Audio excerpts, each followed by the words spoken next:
Marcos, capítulo 10, e o versículo de número 43, diz assim a palavra de Deus: Mas entre vós não será assim, antes, qualquer que entre vós quiser ser grande, será vosso servo, e qualquer que dentre vós quiser ser o primeiro, será servo de todos, porque o Filho do Homem também não veio para ser servido, mas para servir e dar a sua vida em resgate de muitos. Diga comigo nessa tarde: Senhor Jesus, fala comigo tudo o que preciso, em nome de Jesus. Amém e amém. Tome o seu assento por bondade, adorando, exaltando e glorificando a Deus. O que é ser grande no reino de Deus? O que é ser alguém que verdadeiramente tenha uma vida cristã relevante, que faça a diferença nos parâmetros bíblicos? Com certeza, todos nós temos o real entendimento a respeito disso, que ser grande diante do reino dos céus não tem nada a ver com ser grande dentro de uma perspectiva ou de uma ideia humana. Ser grande no reino de Deus tem a ver com o sentimento que está, ou a motivação que está dentro dos nossos corações. Todos nós temos o desejo de crescer.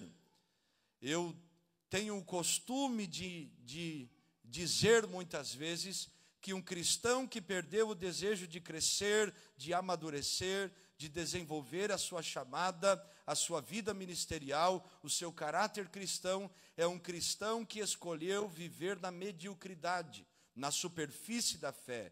Ele está na beira do rio do Espírito, Deus o chamando para mergulhar mais profundo, e ele está dizendo: não vou, porque tenho medo do que pode acontecer quando eu tome a decisão de deixar o Senhor me guiar e deixar o Senhor ser verdadeiramente o Senhor. Mas nunca descobriremos o que é de fato ter um crescimento bíblico se não tomarmos a decisão de dizer: Senhor, eu estou aqui, cumpra em mim a tua vontade e faça o que o Senhor quer fazer na minha vida. Ser grande no reino de Deus não tem nada a ver com ser grande aqui na terra. Nos parâmetros humanos ou na visão humana, na perspectiva da terra, ser grande é estar cercado de pessoas que o elogiem, que o aplaudam, que reconheçam o que está naquela vida ou nas coisas que Deus entregou para aquelas pessoas. Ser grande é ser reconhecido pelos homens, aplaudido pelos homens, recebendo o seu galardão dos homens, recebendo o seu galardão na terra. Ser servido, ter pessoas que andem atrás de outras pessoas, porque reconhecem este chamado, este ministério, mas se esqueceram que o chamado e o ministério e tudo que há de grande na vida de alguém não é mérito daquela pessoa, mas é mérito de Deus. Ser grande nos parâmetros humanos é estar no centro, receber status, fama e tudo que os homens podem oferecer. Ter pessoas disponíveis para fazer tudo, em qualquer hora, em qualquer momento, puxando o saco, como diz na minha terra, né? Ou como disse el buen castelhano, chupando las orejas, chamando a atenção para si, para poder ter um favorecimento, alguma coisa que os homens podem oferecer e dar. Mas ser grande, dentro da perspectiva bíblica, não tem nada a ver com ser grande nessa terra, diante dos olhos dos homens. Me parece que Deus, Ele realmente, e nós sabemos isso, conhece o coração do homem e sabe trabalhar conosco. Os homens buscam o reconhecimento humano, ser grandes, ter grandes reconhecimentos, seus nomes estampados nos outdoors deste mundo, sendo aplaudidos e reconhecidos. Mas ser grande no reino de Deus não tem nada a ver com estas coisas. Ser grande no reino de Deus não é ser servido, mas é servir. E isso dá um nó na cabeça de muita gente. Ser grande no reino de Deus não é ser reconhecido pela terra, mas é ser reconhecido pelo céu. Ser grande no reino de Deus não é ter a aparência de alguém que tem grandeza, mas é de fato reconhecer aquilo que Paulo, escrevendo aos Coríntios, diz que, na verdade, nós temos um tesouro muito valioso que foi depositado em nós, mas foi depositado em vasos de barro. O vaso de barro somos eu e você. O tesouro é Deus que depositou em nós, para que de fora olhem para nós e digam: não tem lógica, é Deus que colocou a verdadeira grandeza e riqueza dentro deles. Ser grande no reino de Deus é ser o menor, é ser pequeno, é dar a outra face, é caminhar a segunda milha, se pedirem a túnica, oferecer também a capa. Ser grande no reino de Deus não é receber o que a terra tem para oferecer, mas é cumprir o propósito que o céu nos chamou para cumprir: servir. Se há um homem que foi grande e não houve nenhum homem como ele, só Jesus foi grande e sempre será grande e eterno, soberano sobre tudo e todos. Aquele que é o maior se fez como o menor. Aquele que era o grande se fez pequeno. Aquele que tinha tudo para ser servido, decidiu servir. É sobre isso que nós iremos falar hoje. A igreja que precisamos ser é a igreja que entendeu que no meio dela não será desta maneira, na maneira como é no mundo, buscando o reconhecimento, buscando a grandeza, buscando os aplausos, mas é a igreja que entendeu que foi chamada para cumprir o propósito e não preencher um espaço ou um tempo. A Bíblia sempre nos chama para um crescimento. Efésios capítulo 4, o verso 11 a seguir, o apóstolo Paulo está falando que Deus deu uns para apóstolos, profetas, pastores, doutores, mestres, evangelistas. Ele fala sobre os ministérios, a característica ministerial de cada um. E ele vai falando que até que todos cheguemos à estatura de varão perfeito, ou seja, nós vamos crescendo até que nós cheguemos a uma medida de maturidade em Cristo que Ele nos chamou para ter. Então o desejo de Deus é que eu e você possamos crescer, amadurecer, mas isso não pode ser de qualquer maneira. Os discípulos nos dias de Jesus tinham o desejo, mas tinham o desejo de crescer dentro da perspectiva humana. O texto bíblico que nós lemos de Marcos capítulo 10, a partir do verso 35, a Bíblia diz que se aproximou de Jesus Tiago e João, filhos de Zebedeu, dizendo: Mestre, queremos que nos faça o que pedimos. E ele lhes disse: que quereis que vos faça? E eles lhes disseram: concede-nos que na tua glória nos assentemos um à tua direita e um à tua esquerda. Jesus vai começar a instruí-los a respeito desse sentimento que eles estão tendo, trazendo eles para uma perspectiva espiritual. Mas os demais discípulos, ouvindo isso, versículo 41, os outros 10 começaram a indignar-se contra Tiago e João. Ou seja, uma contenda começou no meio dos discípulos. Como pode? Eles querem ser grandes assim? Sentar um à direita, outro à esquerda? Como pode eles terem essa ambição, esta cobiça, este desejo? E Jesus começa então a instruir os discípulos a respeito deste sentimento. Olha o que Jesus diz no verso 42. Sabei que os que julgam ser príncipes das gentes, deles se assenhoreiam, e os seus grandes usam de autoridade sobre eles. Jesus está dizendo, no mundo, na perspectiva humana, os príncipes são donos daqueles que são menores que eles. Mas entre vós não será desta maneira. E essa afirmação de Jesus é uma afirmação que muito me preocupa, porque infelizmente, meus irmãos, o que mais nós temos visto no meio do povo que se diz crente são pessoas buscando lugares de destaque, buscando lugares de honra, buscando ter méritos, buscando reconhecimento humano. Já citei aqui na Santa Ceia, no domingo à noite, a famosa frase de Charles Haddon Spurgeon, que disse: como pode nós buscarmos honra em uma terra que crucificou o nosso Senhor? Ele estava dizendo, como pode nós sermos discípulos daquele que foi morto, buscarmos algo que nem o nosso mestre não recebeu? Este sentimento de competição, de grandeza, de reconhecimento humano, tem tocado muitos corações. Só que para os que são de Cristo, não será desta maneira.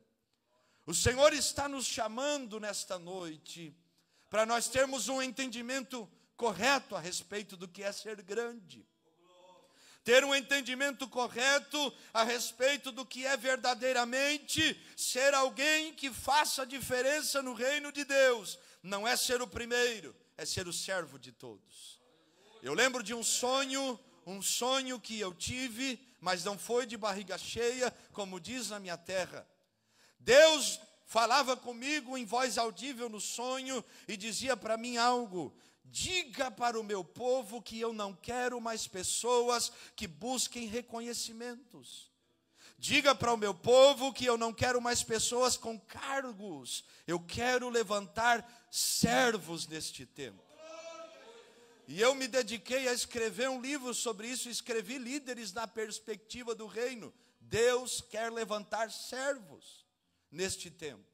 Pessoas que não querem agradar os homens no sentido de buscar estas coisas aqui, mas querem viver uma vida que agrade a Deus.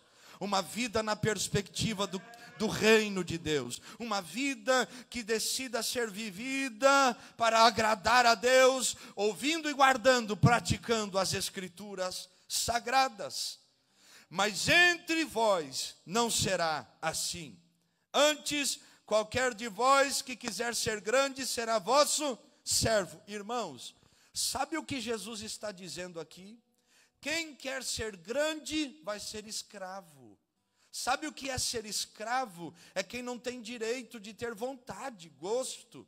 Não vai para onde quer, não faz o que quer. Jesus estava dizendo, grande no reino do céu é aquele que se submete à vontade do seu Senhor, obedece, ouve a palavra e luta para praticá-la. Não quer buscar o que é seu, quer buscar o que é de Deus. A palavra servo vem do grego doulos, aquele que foi comprado.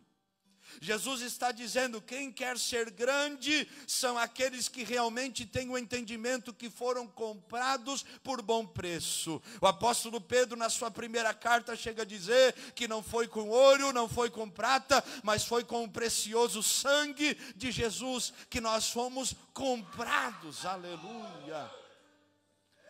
Quem foi comprado pelo sangue de Jesus aqui? Então, no meio de nós não pode ser desta maneira. Quem quer ser grande tem que ser servo. Quem quer ser o primeiro tem que ser servo. Por quê? 45, versículo. O Filho do Homem não veio para ser servido. Irmão, isso me constrange. Porque o meu Jesus, o seu Jesus, o nosso Salvador, não veio para ser servido. E eu lhe faço uma pergunta. Então por que nós buscamos ser servidos?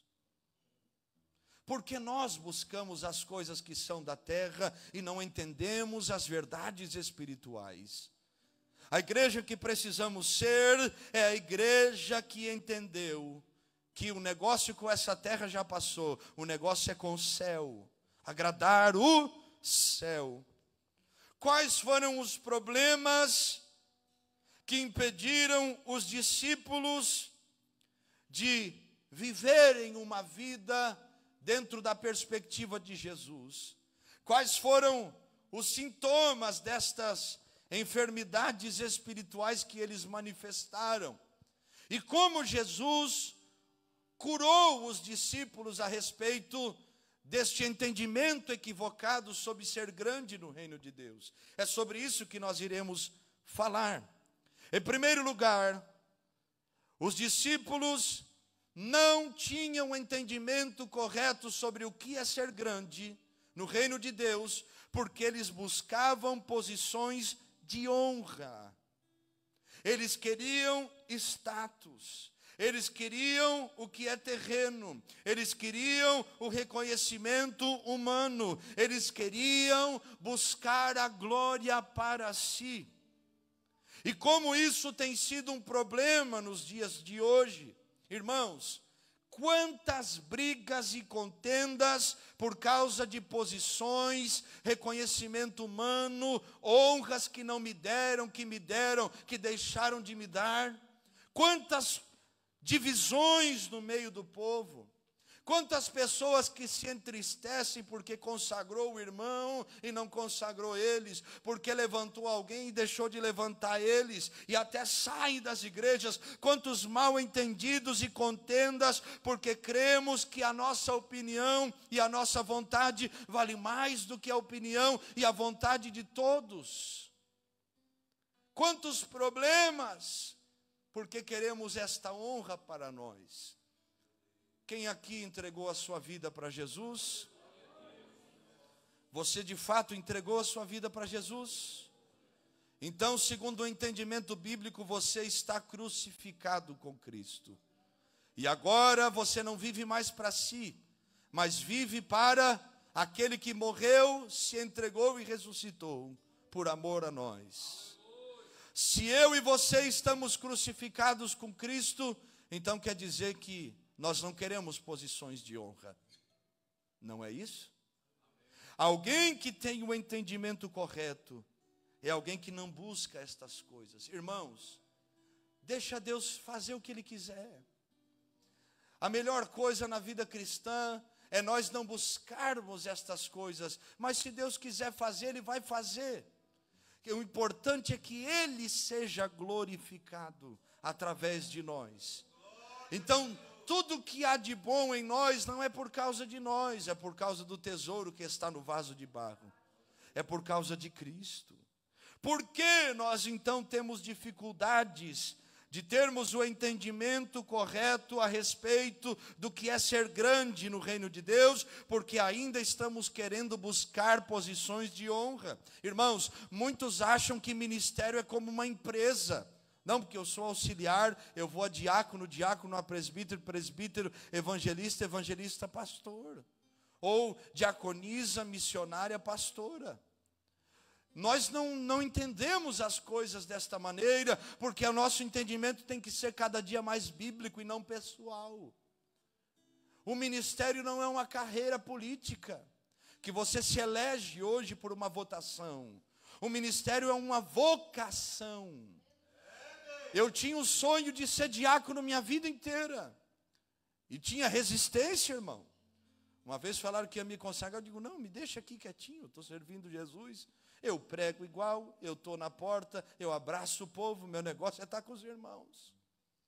Mas Deus é que faz as obras. Agora, quantos lugares estão perdendo tempo com estas coisas, buscando a grandeza humana e perdendo a grandeza de Deus? Buscando a grandeza diante dos homens e perdendo o que tem mais valor, que é a grandeza diante do reino dos céus. Porque os discípulos não tinham o entendimento correto, porque lhes faltava misericórdia. Coloque, por favor, aí, irmão Guilherme, Lucas capítulo 9, o verso 54. Eles tinham dificuldade de entender as coisas espirituais, porque queriam posições de honra, mas também lhes faltava misericórdia. Olha o que diz o versículo: e os seus discípulos, Tiago e João, vendo isto, disseram: Senhor, queres que digamos que desça fogo do céu e os consuma como Elias também fez? E aí Jesus tem que ensinar os discípulos: olha, eu não vim matar ninguém, eu vim salvar. Eu não vim para destruir, eu vim para dar vida. Vocês não foram chamados para exercer juízo, vocês foram chamados para exercer misericórdia.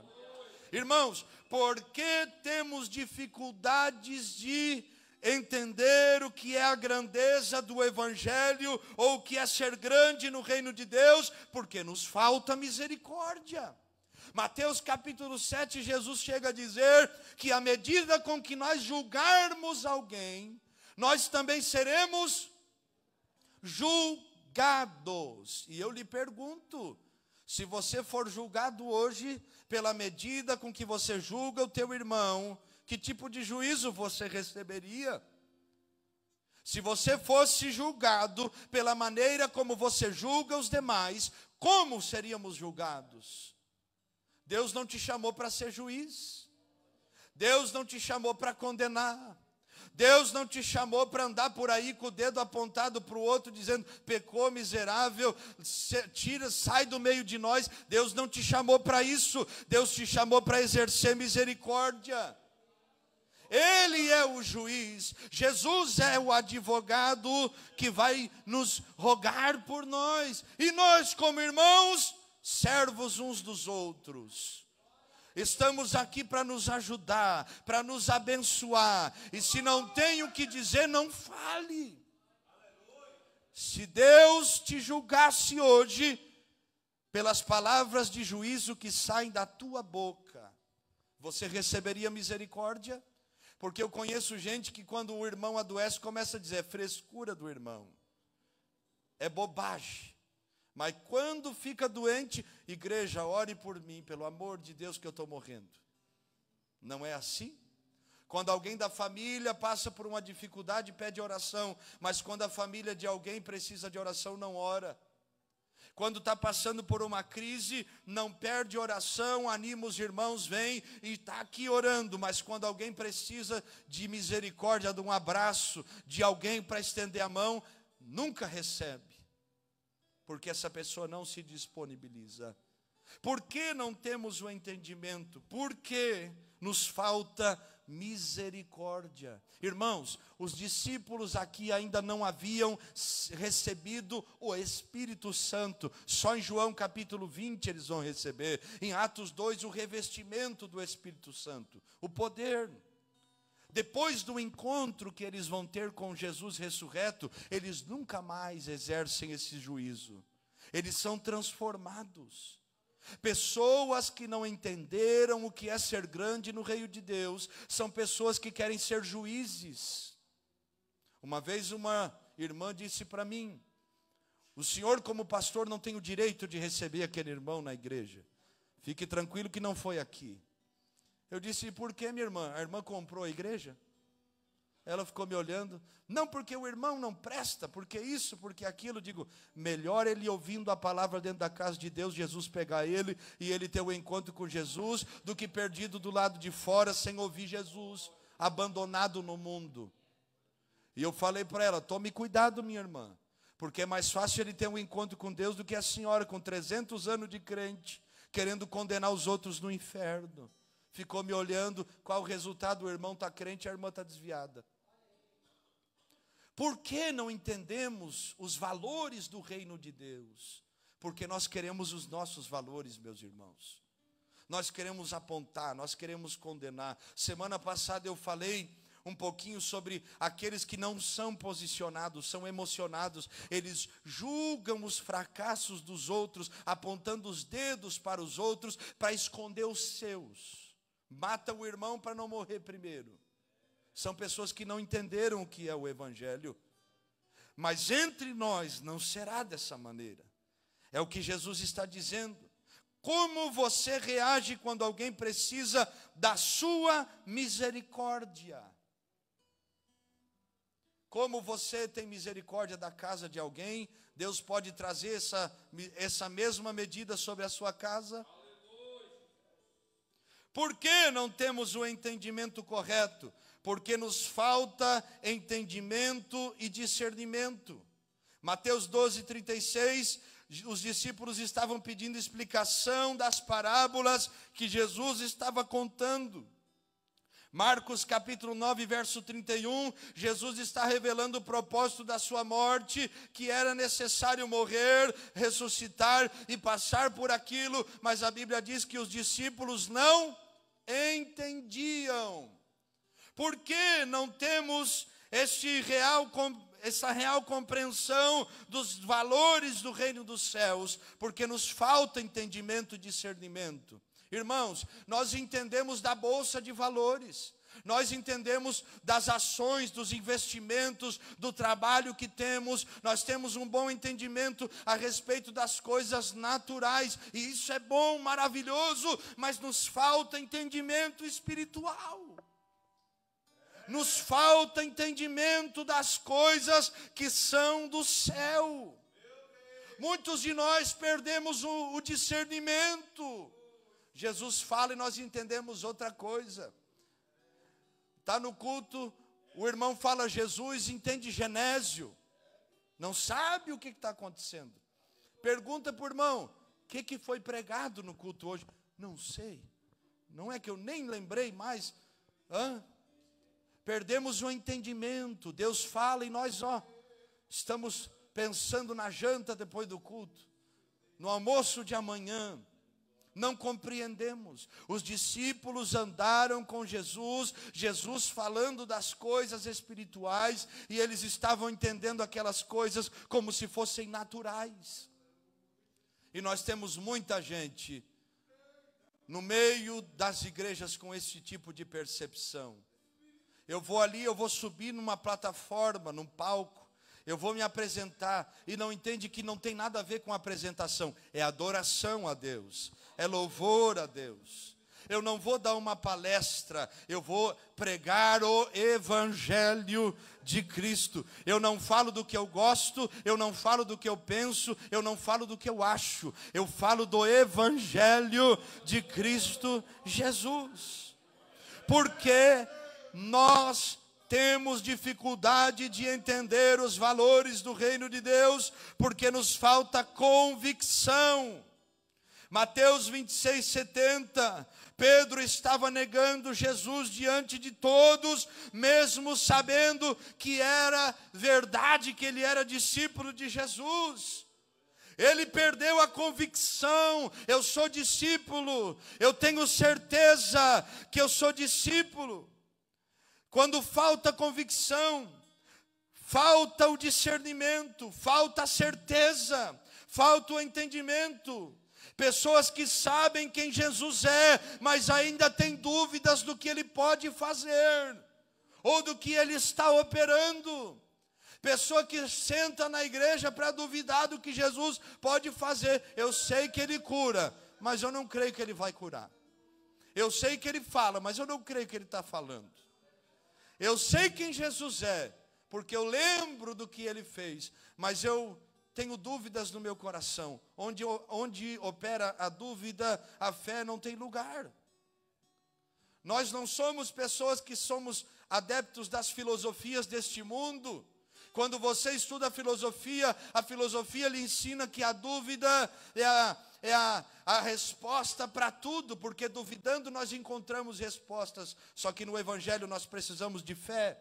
Fé é convicção, é crer. O apóstolo Paulo diz, eu sei em quem eu tenho crido. Jó, quando está passando por um momento de dificuldade, ele diz, eu sei em quem tenho crido e sei que no fim se levantará. Paulo chega a dizer, porque eu estou certo, convicto, que nem a morte, nem a vida, nem anjos, nem principados, nem altura, nem profundidade, nada nos poderá separar do amor de Deus que está em Cristo Jesus, nosso Senhor. Porque os discípulos não tinham entendimento dos valores do reino de Deus? Porque lhes faltava convicção. E como falta convicção em nós? Nós somos crentes em Jesus. Tem alguém crente em Jesus? Está dormindo, acorda, aleluia. Mas nos falta convicção. Convicção de ir até o fim. Eu lembro do testemunho de um pastor africano que foi preso, condenado à morte, e recebeu uma mensagem de uma igreja americana que estava dizendo a ele: nós estamos orando para que Deus abençoe, guarde, livre, desperte e faça algo do céu na vida de vocês. E o pastor africano olhou, respondendo a mensagem, e disse a eles: eu estou orando por vocês, porque a perseguição não nos deixa parar. A perseguição, se nós não temos convicção no meio dela, nós não somos de Jesus. Nós estamos despertos, porque a convicção, ela nos leva para orar, porque se não oramos, não sobrevivemos. Eu estou orando por vocês, porque vocês têm tudo que é da terra, mas perderam a convicção das coisas espirituais, estão dormindo. Nos falta a convicção. Falta de convicção nos faz andar de um lado para o outro sem ter lugar, sem amar o próprio Deus e sem descansar em Deus completamente. Qual é o perigo da falta da convicção? Gera uma fé circunstancial. Mateus 8, 26, Jesus pergunta aos discípulos: por que sois tímidos, homens de pequena fé, que não puderam expulsar o demônio de um jovem que estava sendo oprimido? Homens de pequena fé, andando com Jesus, sendo discipulados por Jesus, mas ainda não tinham uma fé suficiente, lhes faltava esta convicção. Por que não temos o entendimento dos valores espirituais? Por que ainda estamos brigando pelas coisas terrenas? Porque nos falta convicção. Por que ainda temos tantas dúvidas? Irmãos, eu como pastor sei que tem coisas que eu não vou entender agora. Jesus disse em João capítulo 13, verso 7, os pastores que estão aqui, obreiros, irmãos e irmãs, talvez você tenha essas indagações. Jesus diz: o que eu faço agora tu não entendes, mas entenderás depois. Eu sei que tem coisa que Deus vai fazer e eu não vou entender. Só que quem sou eu para duvidar do que Ele faz? Eu submeto a minha fé à vontade dEle, dizendo: mesmo que eu não entenda, eu sei que o Senhor não erra, que o Senhor não falha e que o Senhor tem um propósito. Eu descanso no céu. Aleluia. Mas muitos estão vivendo uma fé circunstancial. Lucas 24, 9, Jesus aparece para as mulheres falam que Ele ressuscitou, mas os discípulos não creram. Não creram. Elas vão anunciar aos discípulos e eles não creem. Mateus 14, 31, a seguir, Pedro começa a andar sobre as águas, mas afunda, olhando para as ondas e não para Jesus. Lucas 24, 38, a seguir, Jesus vai falar aos discípulos do caminho de Emaús, Cleopas e o outro que com ele estava, e pergunta: por que sobem dúvidas ao vosso coração? Por que não entendemos os valores? Porque nos falta convicção. Convicção, fé, certeza. Nossa fé não é uma fé relativizada, é uma fé absoluta em Cristo. O Salvador, o Senhor, o Redentor, aquele que tem poder sobre tudo e todos, aquele em que nós descansamos e dizemos: cumpre em mim a tua vontade, assim na terra como no céu.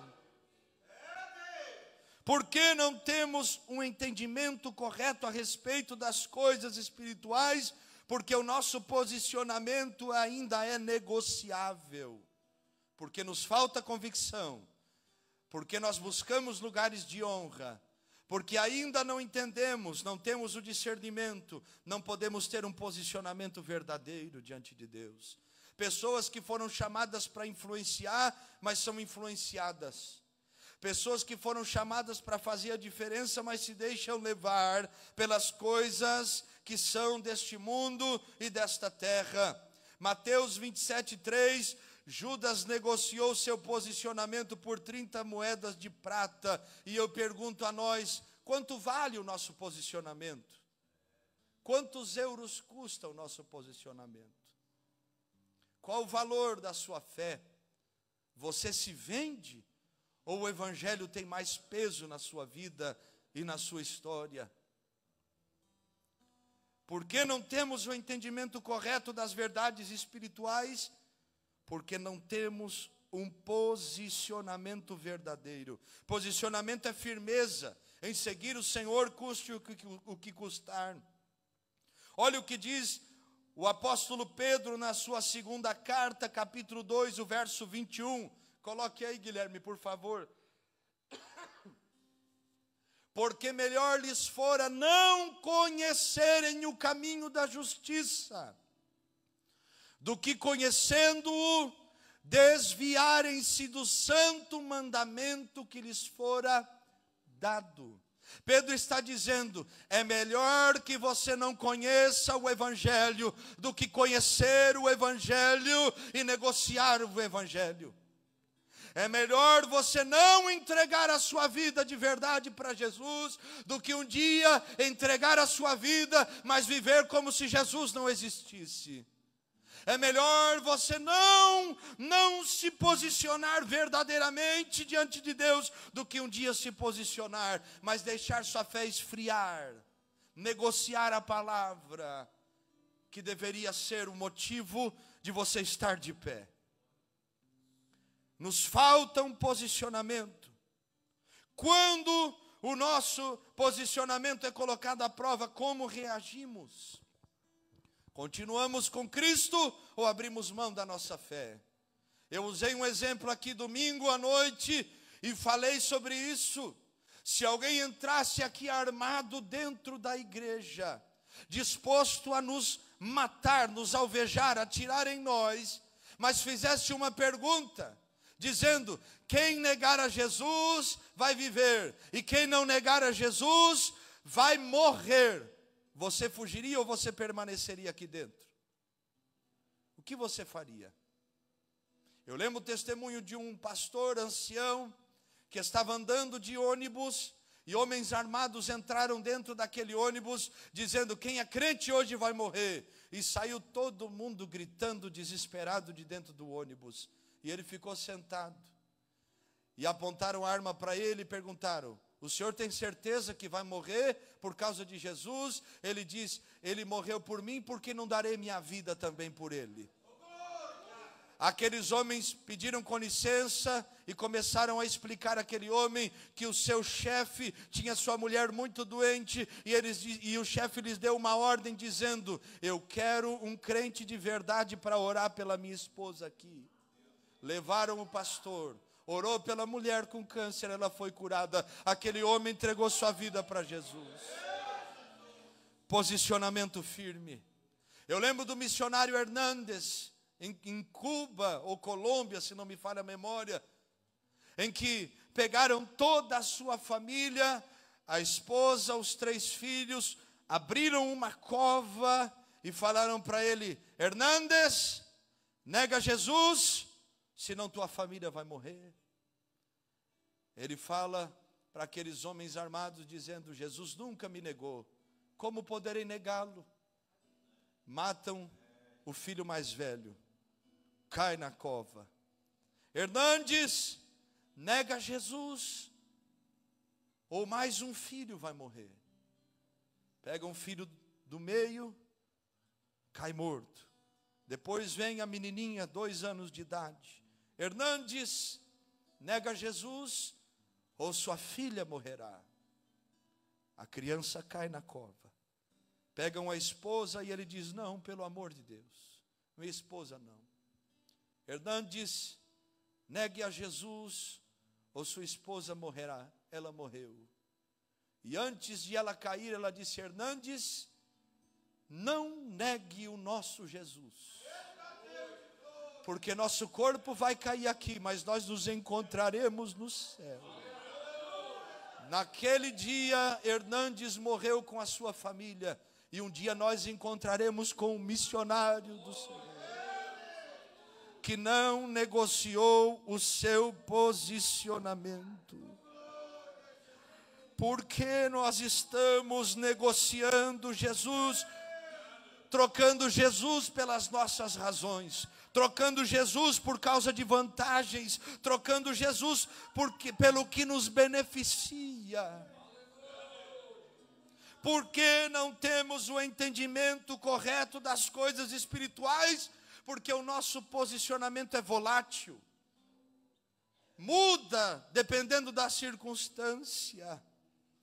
Porque nós ainda não temos o entendimento, porque nós queremos a informação de Jesus, mas não a formação, porque o diabo ainda tem encontrado lugar nos nossos corações. João 6,66, depois de um duro discurso, muitos dos seus discípulos o deixaram de seguir. Judas andando com Jesus, o diabo encontra lugar. Ananias e Safira na igreja primitiva, o diabo encontra lugar no coração. E ao longo da história, muitos têm deixado o diabo entrar nos seus corações, porque não têm o entendimento correto das coisas espirituais. Como vamos vencer? Como vamos entender o que Deus tem para nós? Quando permitirmos o Espírito Santo reposicionar as nossas motivações. Irmãos, motivação vem da palavra motor, aquilo que move, aquilo que ninguém vê, mas é o que dá força, energia, vida para o que está sendo movimentado. Quando nós falamos em reposicionar as motivações, é colocar aquilo que está do lado de dentro no lugar correto. É nos fazer servir a Deus com o sentimento correto. Ortodoxia, ortopatia e tantas coisas que nós estudamos. Mas é servir a Deus com o sentimento de querer servir a Deus. Lucas 10:20, Jesus vai falar aos seus discípulos algo muito importante. Eles estão dizendo: Senhor, nós expulsamos demônios, foram curadas pessoas no teu nome quando nós impomos as mãos, a provisão chegou, a bênção veio. Jesus olha para eles e diz: mas não vos alegreis porque se sujeitem os espíritos. E aí Jesus começa a reposicionar a motivação deles. Alegrai-vos antes por estarem os vossos nomes escritos nos céus. Aleluia. Você se alegra porque o seu nome está escrito no livro da vida. Jesus está ensinando os discípulos que a maior obra que pode ser feita, ou a maior coisa que podemos encontrar na vida cristã, é a salvação. É o nome escrito no céu. Ainda que seja muito abençoador Deus nos usar como os instrumentos nas mãos deles, mas toda a glória é dele. Se nós formos usados por Deus e perdemos o céu, de que valerá? O maior foco é o céu. João 5,41, Jesus chega a dizer: eu não recebo a glória dos homens. João 6,38, Jesus vai dizer: porque eu desci do céu não para fazer a minha vontade, mas a vontade daquele que me enviou. Vivemos uma vida com a motivação correta. Quem mais nós buscamos agradar, a Deus ou os homens? Paulo, escrevendo aos Coríntios, ele chega a dizer algo sobre isso. Vocês estão pensando o quê, meus irmãos? Quero eu agradar mais os homens que a Deus? E ele começa a explicar o porquê ele busca viver uma vida que agrade a Deus. Eu lhe pergunto, você vive a vida cristã para agradar quem? Sua mãe, seu pai? O obreiro da igreja, o pastor, o reverendo, o bispo, ou Jesus Cristo? Precisamos ter nossa motivação correta. Quando as nossas motivações estão reposicionadas em Cristo, amamos a Deus sobre todas as coisas e amamos o próximo como Jesus nos amou. Para sermos curados, além das nossas motivações serem reposicionadas, devemos permitir Jesus corrigir as nossas ações. João 21:16, Jesus está chamando a atenção de Pedro, que havia o negado. E Jesus está dizendo a Pedro, quantas vezes Pedro nega Jesus? 3. Quantas vezes Jesus pergunta para Pedro, amas-me mais do que os outros? 3. Para cada negação, uma pergunta de restauração. Tornou a dizer-lhe segunda vez, Simão, filho de Jonas, amas-me? Disse-lhe, sim, Senhor, tu sabes que... Agora voltou o versículo, isso. Tu sabes que te amo, disse-lhe, apacenta as minhas ovelhas. Jesus estava dizendo, Pedro, tu me negou, agora eu estou aqui para te restaurar. Vira a página, corrige o que você fez de errado, volta para o lugar, faz a obra, Pedro. Restaurado, faz a obra, Pedro. Jesus está corrigindo a rota de Pedro. Pedro, não te chamei para pescar peixe, te chamei para apacentar os teus irmãos. Pedro, não te chamei para ser pescador de peixe, senão pescador de homens. Pedro toma a decisão de voltar para onde Jesus, para onde ele havia negado Jesus e ser restaurado. Cristo tem liberdade de nos corrigir. Ou nós somos donos de nós mesmos, ou nós queremos estar no controle de todas as coisas. João 6,67, Jesus não alisa ninguém, ele olha para os discípulos, olhando para muitos que estão indo embora, olha para os que ficaram e faz uma pergunta, que se ele fizesse para nós hoje, como nosso pastor, muitos se escandalizariam e iam embora também. Vocês também querem ir embora? O que vocês querem? Seguir Jesus de verdade ou brincar com o evangelho? Porque se vocês querem brincar, como diz na minha terra, a porta da rua é serventia da casa. Imagine Jesus falando isso para nós hoje. Geração mimimi, que não pode falar nada, que se prega a palavra de Deus, fica bravo, desvia na fé, mata meia dúzia de irmãos. Jesus pode nos corrigir. Se Cristo não tem liberdade de te corrigir, você está convencido e não convertido. Jesus reposiciona a motivação, mas Jesus corrige a ação. Só que Jesus também faz uma terceira coisa para curar os discípulos. Além de mudar o sentimento e corrigir as ações, Jesus também transforma a maneira deles pensarem. Irmãos, a maneira em que eu percebo, discerno, entendo as coisas, influencia muito na vida espiritual. Quando Pedro está andando sobre as águas, ou antes, um momento antes dele andar sobre as águas, eles veem a figura de um homem vindo. O que eles dizem daquele que estava vindo? É um fantasma. Por quê? Olha a percepção errada deles. Ó, fake news. Está olhando e dizendo, é um fantasma. Mas quem era? Jesus. A percepção estava errada. Pedro é o único que vai dizer, Senhor, se és tu, manda-me ir ter contigo. Ele diz, salta aí, Pedrão, se tem fé, vem. E ele foi, afundou, mas andou sobre as águas. Foi lá. Agora, uma percepção errada pode nos levar a não viver experiências espirituais com Deus. Os discípulos não viveram a experiência que Pedro viveu. Eles ficaram dentro do barco. Só teve dois que andaram sobre as águas. Jesus e quem? Pedro, irmão. Teve uma percepção correta, viveu uma experiência sobrenatural. Percepção errada, vai viver a vida dizendo, é um fantasma, eu não vou me arriscar. Eu não vou ir um pouquinho mais. Por quê? Porque tem a mentalidade errada.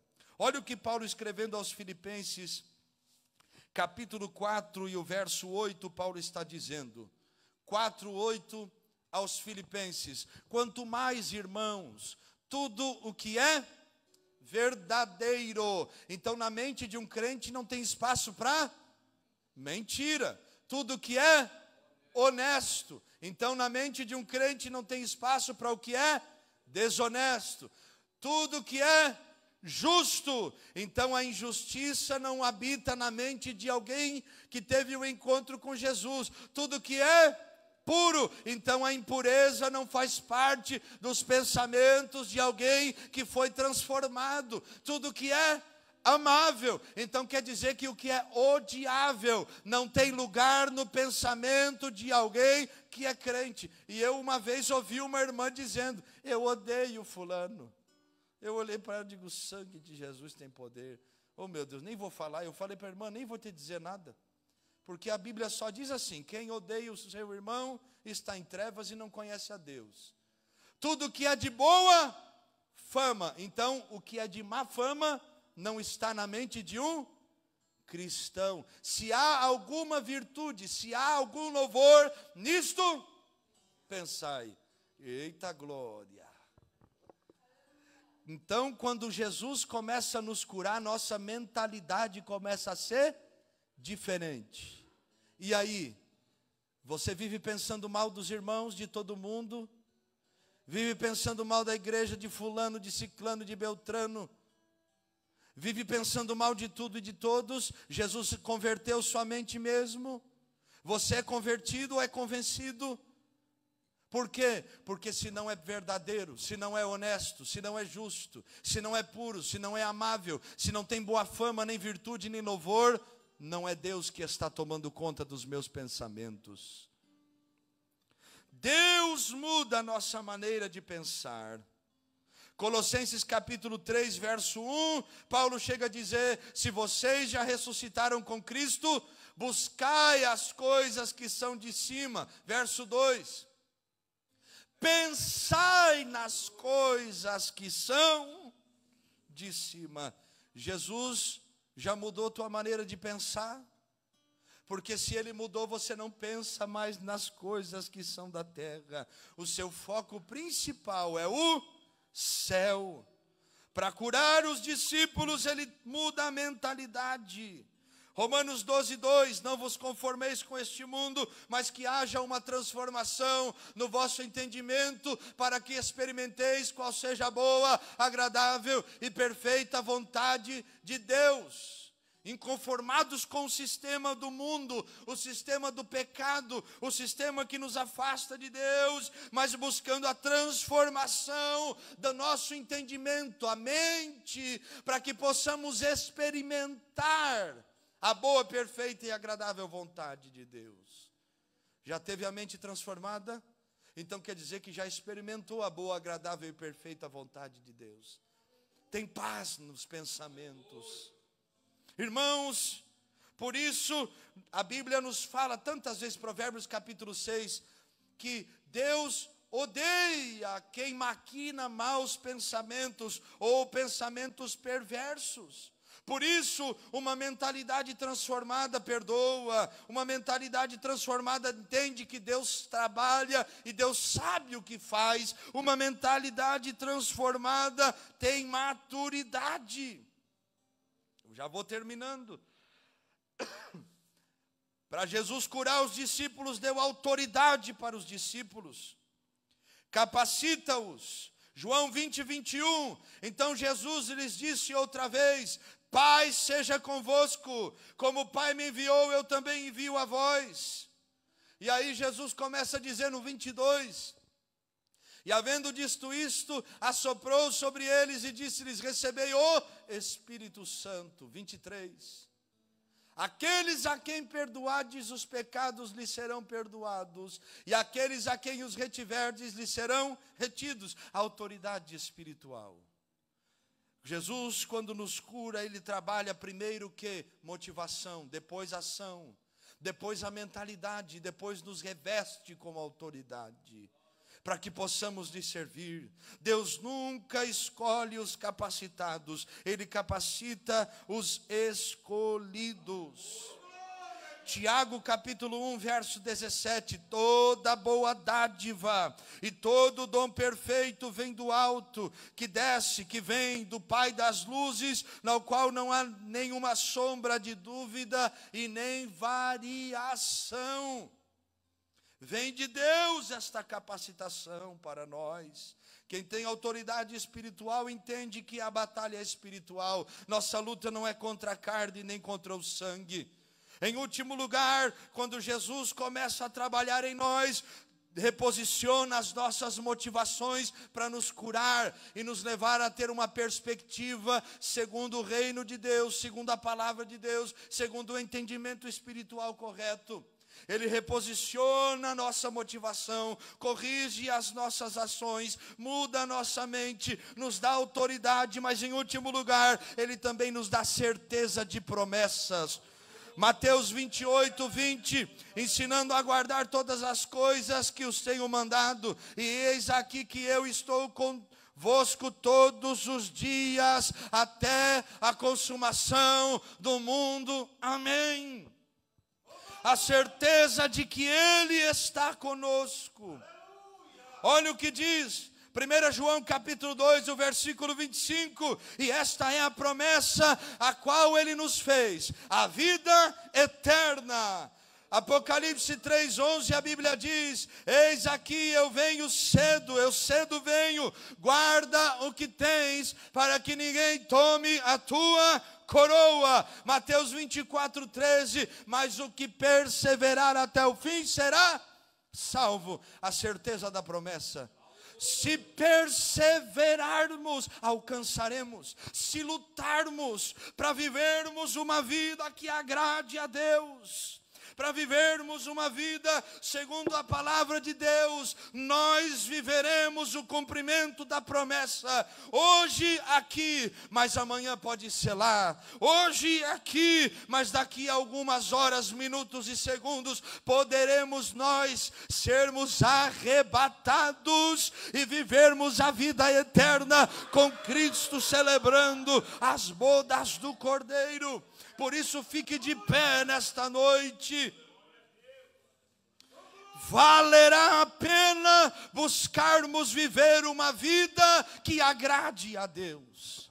Valerá a pena buscarmos viver uma vida segundo a palavra de Deus. Deus não te chamou para buscar honra, Deus te chamou para buscar o reino de Deus.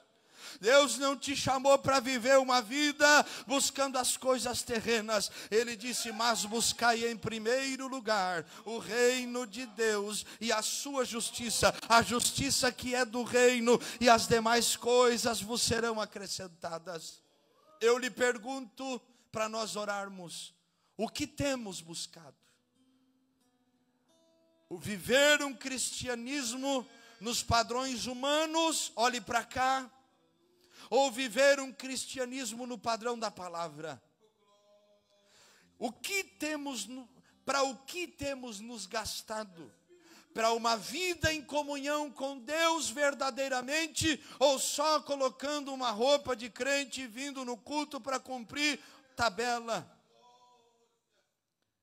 O que o céu vê quando olha para o meu coração e o teu? O coração de alguém que ama Ele e que está aqui buscando a Deus, dizendo: eu venho aqui para ser revestido, porque eu tenho um propósito de viver a tua palavra. Ou alguém que só vem turistar, passear, perder tempo. O Senhor está dizendo para nós: entre vós não será assim. Quem quer ser grande será servo de todos. Quem quer ser o primeiro será servo de todos. Nós vamos orar hoje aqui. Nós vamos orar. E antes de nós orarmos, quando Deus me deu esta palavra, nós, os obreiros lá em Oviedo, fizemos um propósito com Deus. Nós dobramos os joelhos numa quinta-feira e começamos a orar dizendo: Deus, não nos dê mais nada, nós só queremos um coração de servo. Nós oramos 3 horas só sobre isso. Senhor, nós estamos aqui no propósito. Queremos ter um coração de servo, um coração que te agrada. Deus moveu no nosso meio naquela noite.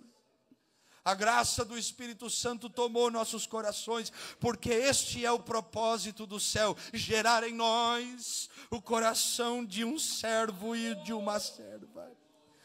porque foi o que a irmã Cristiana leu aqui hoje, porque um dia Ele olhará para nós e dirá: porque foste fiel no pouco, sobre muito te colocarei. Entra no gozo do teu Senhor, servo bom e fiel. Feche os teus olhos, fale com Deus. O managassore que mahatakaia. Menemesu que tebiou samanaragaíessa. Espírito de Deus que sonda e esquadrinha, venha o teu temor sobre nós, sobre quem está em casa assistindo esta palavra, ouvindo a pregação do Evangelho. Venha o temor do teu Espírito sobre nós. Nós estamos aqui nesta noite dizendo: Senhor, nos ajude a sermos servos que busquem a tua vontade, que ne manda sou, que busque agradar o céu, que busque ter uma vida de comunhão verdadeira com o teu Espírito, não entristecendo o teu Espírito, mas guardando a palavra e lutando para vivê-la. Ajuda-nos, visita cada coração aqui. E o Samanta Kiribashiki Asabai Menanda Tulever que sovianamashi okorebasaia. Não nos deixe iludir com as coisas passageiras. Não nos deixe, ó Deus, sermos presos pelos encantos do mundo, dos prazeres, da glória passageira dos homens, do aplauso dos enganos da terra. Dai um coração para nós que deseje viver uma vida que te agrade, esperando na tua promessa, descansando em ti. Visita o teu povo nesta noite e renova aqueles que têm clamado e dito: Senhor, me dá. Este coração renova nesta noite. Em o nome de Jesus nós oramos, pedimos e te agradecemos.